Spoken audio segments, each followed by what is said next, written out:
2006년 저희가 9월 9일날 5차에 오늘까지 이미 4차의 실험이 지난 정도에 있었고요. 2017년부터 18년, 19년에 이르기까지 늘 이런 미사일 발사를 해왔습니다. 이번에는 그런 미사일을 발사를 한 것이 아닙니다. 오히려 특히나 9월 9일 공동기일이라든지 아니면 장수권일을 꼭 앞두고 이런 무력 시위를 해왔었거든요. 그런데 유독이 단지 저희가 지나가는 미사일을 이 지나가는 걸 보여준 것이죠. 그러니까 그런 것들을 저는 미국이 잘 알고 있다고 봅니다. 그렇기 때문에 미국의 공식적 논평이 없었다는 거 우리가 한번 되새겨봐야 된다 이런 생각이 좀 들고요.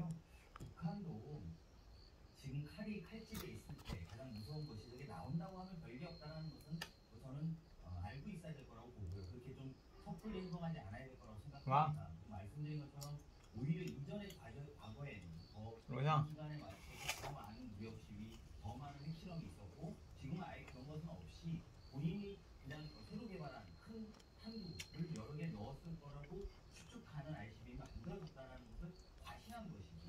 그래서 이런 것들은 좀 저희가 경중을 좀 더 정밀하게 보는 그런 것이 필요하지 않을까 생각이 듭니다. 북미 간의 관계는 그렇다고 치고 사실 우리 관심은 우리나라와의 관계가 과연 어떻게 될 것인가 이 부분이 굉장히 큰 관심인데 지금 국민의힘에서 논평을 냈어요. 종전선언으로 북에 말을 전했더니 북에서는 핵으로 화답을 했다 이런 논평을 냈는데 그런 논평에 대해서 그걸 설명해 주시죠. 네, 이 종전선이라는 말이 진짜 때도 없이 나오고 저게 종전선을 공식이 거의 있는 것 같습니다. 이 종전선이 뭡니까? 종전선은 전쟁할 의사가 없다는 것.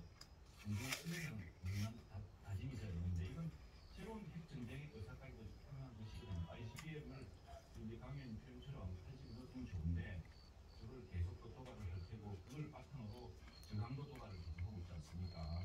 우리 국민을 상대로 한 총격이라든가 또는 우리 재산 개성공단에 우리 사무소를 그분이 폭탄하려고 하는 사실들 이런 것들이 보여주듯이 계속 도발을 해오고 있는데 그 끝판왕이 저는 이제 이 ICBM, SLBM의 관계라고 봅니다.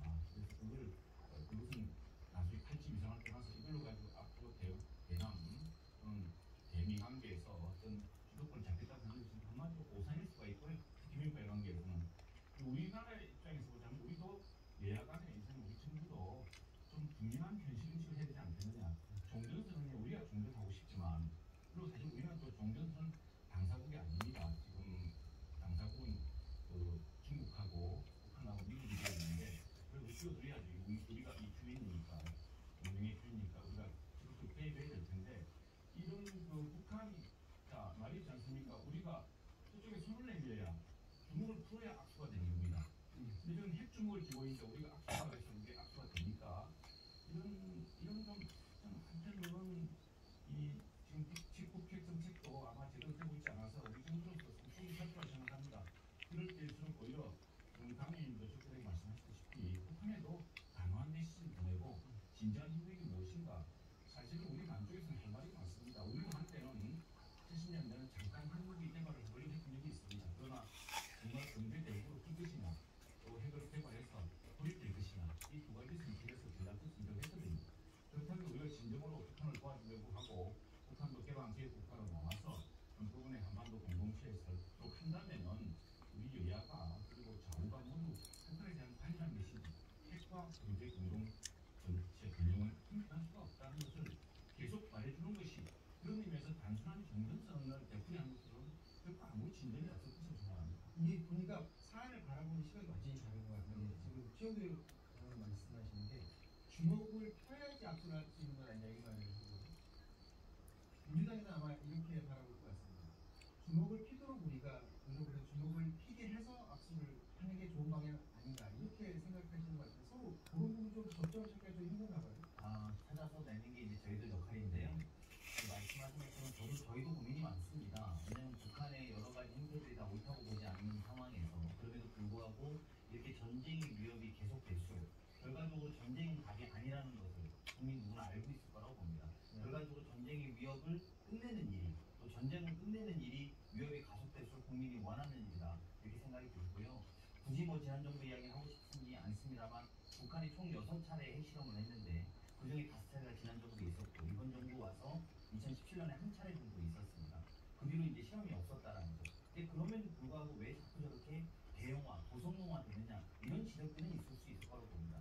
그럼 이런 대목에 있어서는 저희가 대북 경제 제재 유엔과 함께하고 있는 경제 제재의 실효성이 있는지에 대해서 가장 검토해 볼 필요도 있을 거라고 봅니다. 물론 트럼프도 그걸 더 강하게 하자고 하는 주장이고 저희는 그걸 더 완화해야 된다는 입장이 아니라만 실제로는 계속 고성능화가 되고 있는 한 축에서는 그렇게 진행되고 있고 또 한 축으로는 시험이 없어지고 있다, 줄어들고 있다는 부분 두 가지를 다 저희가 감안해서 이야기할 필요가 있어 보이고요. 무엇보다도 여야 간의 이런 것들을 좀 이견을 좁히는 게 국민들에게 좀 저희가 도리라는 생각을 좀 듭니다. 자, 이건 북한의 열병식 관련해서 여야 간 대표가 또 입장을 밝히기도 했는데요. 이 보고서 대표 말씀 나누도록 하겠습니다. 북한 열병식에서 공개된 신형 ICBM 등 증강된 무기는 북한이 대량 파괴 무기 개발 의지를 꺾지 않았음을 예고해 한반도와 세계의 평화를 위협할 수 있다는 점에서 우려를 표합니다. 다만 김정은 국방위원장이 역사로 남북이 다시 두 손을 맞잡을 날이 오길 기원한다고 밝힌 것은 남북 관계에 숨통을 줄 수도 있는 긍정적 발언으로 평가합니다. 북한에서 열병식을 통해 보고된 대륙간 한반도의 국가를